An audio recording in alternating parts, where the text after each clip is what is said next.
Hey there, and welcome. We're going to jump right in and unpack what it really takes to succeed as an entrepreneur.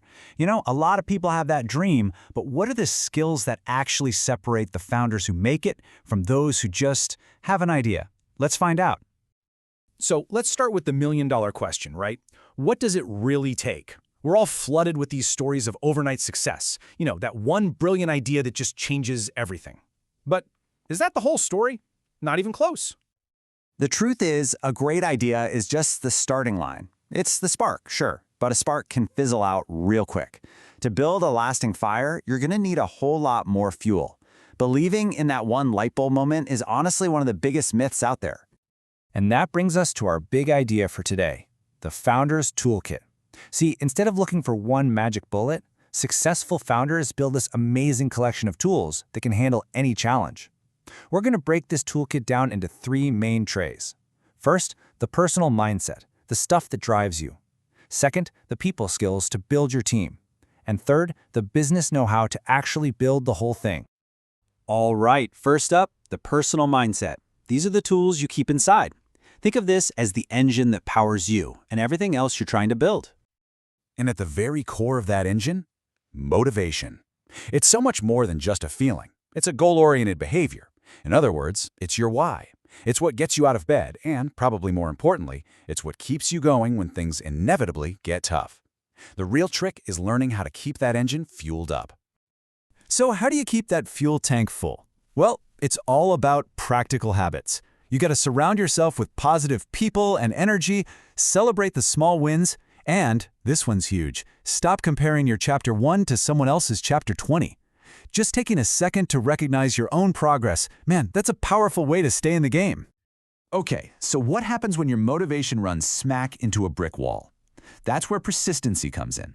This is your grit. It's that skill of just continuing, pushing forward with patience and determination, even when it feels impossible or when you've got people telling you it can't be done. And of course, we've got innovation. But check out this definition. It's not just about having new ideas, it's about translating those ideas into something that creates real value for customers. An idea is only truly innovative if it solves a real problem for someone. And this gets right to the heart of it. Innovation is all about taking risks. On one side, you've got the risk of putting something totally new and unproven out there. But the reward for taking that leap? Creating genuine value for people. That's the trade-off right there. Okay, so you've got your inner game on lock. But guess what? No founder ever succeeds alone.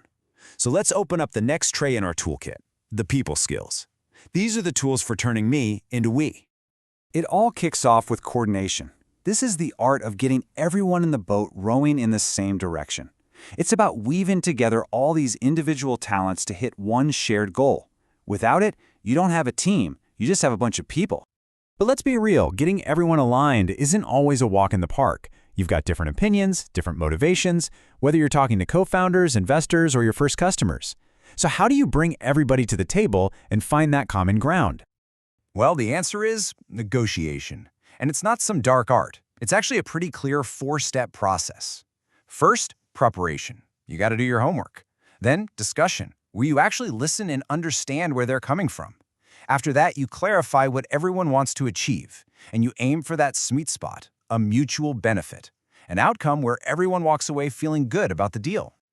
All right, we've got the personal drive, we've got the people skills. Now it's time for that final tray, business acumen. These are the practical, hard skills you need to actually build it, the company, the product, the whole shebang.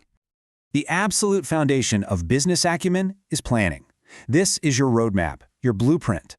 A good plan doesn't just talk about a big vision. It turns that vision into an actual, actionable guide by laying out your goals, your strategy, and the exact steps you're going to take to get there. Now, you can have the best plan and the most amazing product on the planet, but if nobody knows it exists, it doesn't matter. That's where marketing comes in.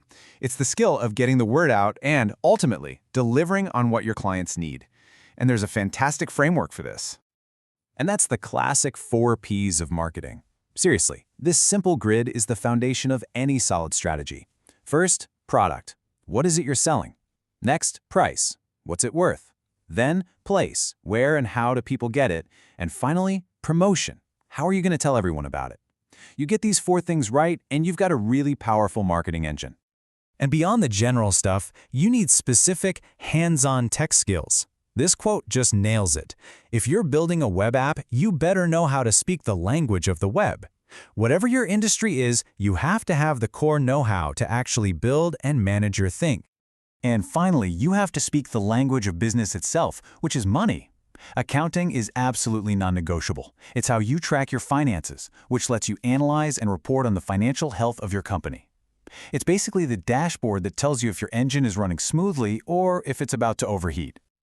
So there you have it, the 3 essential trays that make up the complete Founder's Toolkit. Let's pull it all together for one last look. And here it is, the whole toolkit at a glance. It all starts with you, your personal mindset, your motivation, your grit. That inner drive then lets you build a team using your people skills, like coordination and negotiation. And finally, you take all of that and you use your business acumen, planning, marketing, tech, accounting, to actually build the venture. See how each one builds on the last? It's a super powerful set of tools for any founder. So here's the main takeaway. You don't have to be a master of all of these on day one. Nobody is. But you do need to know they exist. So take a good look at this toolkit and be honest with yourself. Which tool in your kit needs a little sharpening first?